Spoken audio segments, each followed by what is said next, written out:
Hello friend, ওই দেখো জঙ্গল জঙ্গল হাঁটছি। একাই হাঁটছি ভাই, একাই জঙ্গলে। সে অনেক দূর বিদ্যালয় গেছিল, একদম জঙ্গলের ভিতরে 4 কিলোমিটার রাস্তা। গাঁও থেকে চলে আসলাম, ভাবলাম কি করব, একটা ভিডিও বানাই। হাঁটতে হাঁটতে এতটুকু হেঁটে যাব 4 কিলোমিটার, দিয়ে গাড়ি ধরে রুম যাব। তো ভাবলাম ভিডিওটা একটু বড় হবে, ঠিক আছে।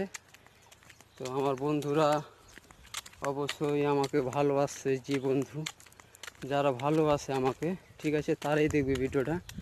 কি কষ্ট কাকে বলে, বিদ্যালয় তো এত কষ্ট করছি ভাই, তাও ভিডিও বানাতে বন্ধ করি না, ঠিক আছে। খালি বন্ধু তোমাদের জন্য, কি আমার বন্ধুরা আমার যেটুকু ভালোবাসা দিচ্ছ, খুব ভালো লাগছে ভাই। ভাইকে এইটুকু ভালোবাসা দাও, অনেক ভালো লাগবে। কামের ফাঁকে ফাঁকে দেখো, সময়ে অতটা পাই না, ঠিক আছে। যখন পাই তখন ওই ভিডিও যেমন তেমন করে ছেড়ে দিই। জানি না কেমন লাগে তোমাদের কাছে আমার